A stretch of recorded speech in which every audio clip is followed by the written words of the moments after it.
Bonjour tous. La révélation selon laquelle la CIA aurait donné à Mobutu Sese Seko une somme de 250 000 $ pour éliminer Patrice Lumumba est un sujet qui alimente les débats sur l'implication des puissances étrangères dans les affaires africaines durant la guerre froide. Voici quelques détails sur cette affaire complexe. Le paiement de 250 000 $ à Mobutu. Selon des récits comme ceux rapportés par Dr. Franklin Niemsi et corroborés par certaines archives, la CIA avait remis une somme de 250 000 $ à Mobutu pour financer des opérations visant à arrêter et éliminer Lumumba.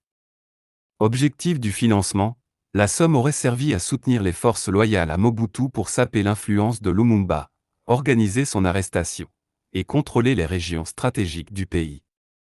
Ce montant était destiné à financer des mercenaires, corrompre des alliés de Lumumba et assurer le contrôle militaire. Mobutu, avec le soutien de la CIA et d'autres puissances occidentales, a joué un rôle clé dans l'arrestation de Lumumba en décembre 1960. L'assassinat de Lumumba.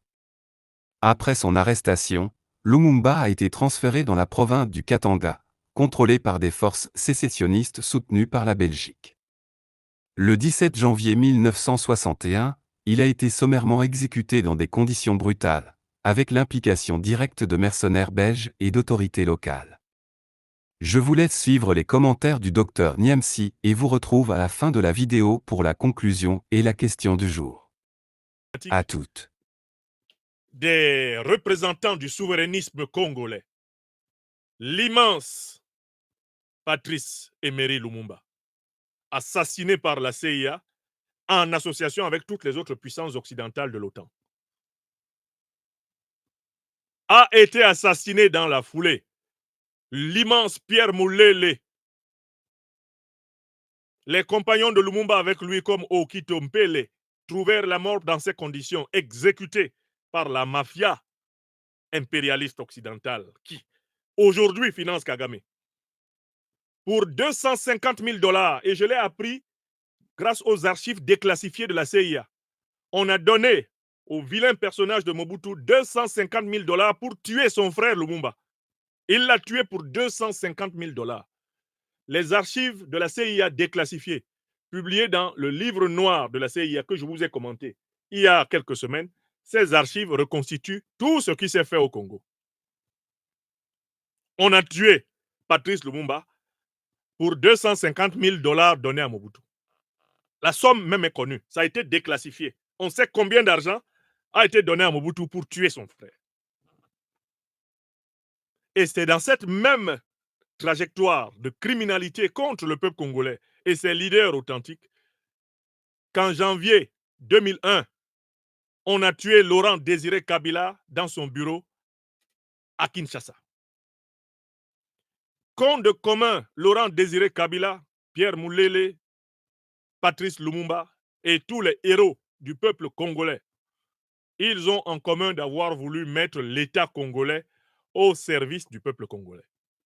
Ils ont en commun d'avoir voulu faire avancer les intérêts vitaux du peuple congolais et les faire passer avant ceux de l'OTAN, ceux de l'Union européenne, avant ceux des puissances coloniales belges, françaises, italiennes, allemandes et consorts.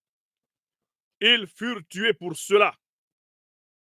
Et il est important que vous sachiez que pour le Congo, on est allé jusqu'à tuer un immense Suédois, le secrétaire général de l'ONU, Dag Hammarskjöld, est tué en 1961, quelque temps après Lumumba.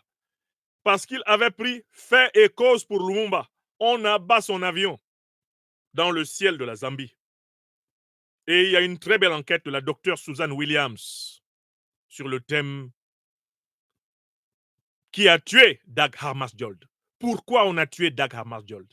Et elle démontre que Dag Hammarskjöld, secrétaire général de l'ONU, d'origine suédoise, fut tué pour avoir pris fait et cause pour Patrice Lumumba.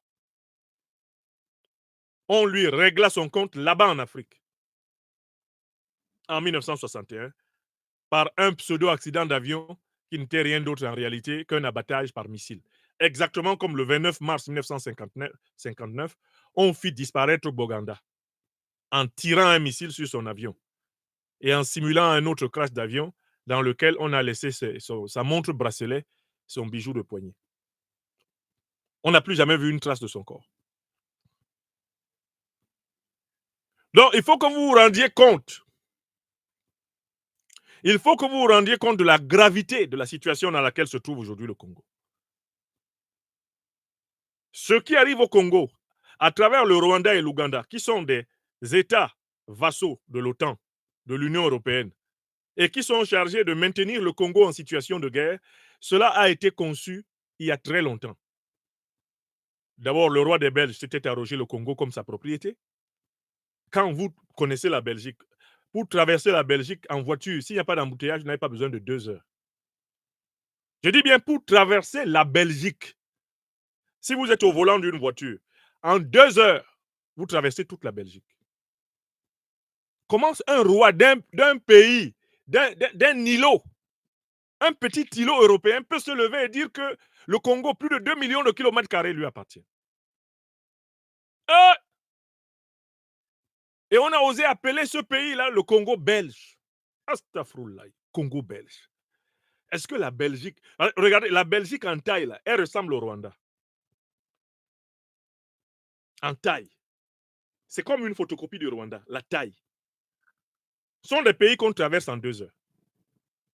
Et ce sont eux qui ont le gros cœur de vouloir avaler l'immense Congo, le poumon, le cœur de l'Afrique.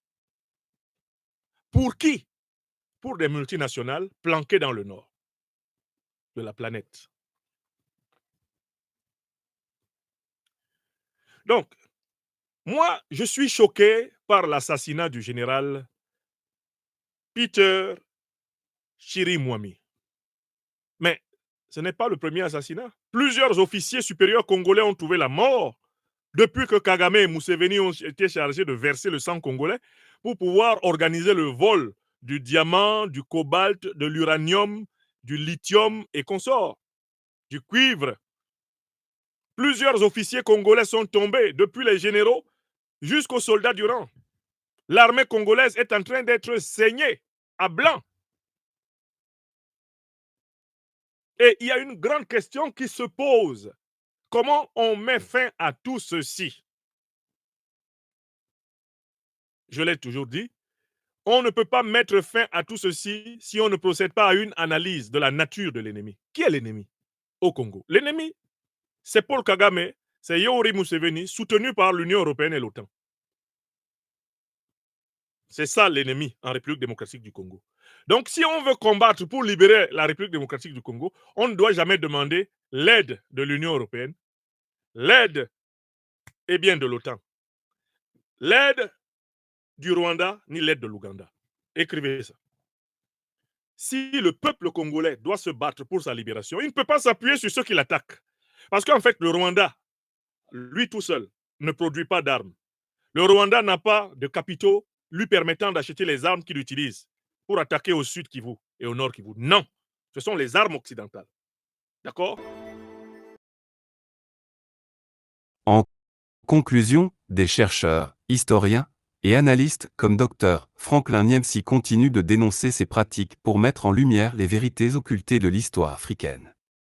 Ces révélations soulignent l'importance de revisiter l'histoire pour mieux comprendre les mécanismes de domination exercés sur le continent. Conséquence de l'assassinat de Lumumba. L'élimination de Lumumba a marqué un tournant dans l'histoire africaine. Consolidation du pouvoir de Mobutu. Après l'assassinat, Mobutu est progressivement devenu l'homme fort du Congo, instaurant un régime dictatorial qui a duré plus de 3 décennies avec le soutien des puissances occidentales. Symbole de lutte, Patrice Lumumba est devenu une icône mondiale de la résistance contre l'impérialisme et une figure majeure du panafricanisme. Méfiance envers l'Occident, cet événement a renforcé le sentiment anti-impérialiste en Afrique et reste un exemple marquant des ingérences étrangères dans les affaires africaines. C'est tout pour aujourd'hui. Pensez-vous que l'assassinat de Patrice Lumumba, orchestré avec l'implication de puissances étrangères comme la CIA, continue d'influencer la méfiance des Africains envers l'Occident et leur quête de souveraineté aujourd'hui? Laissez-nous vos commentaires en bas, ne manquez pas de vous abonner et de partager la vidéo. Merci et à la prochaine.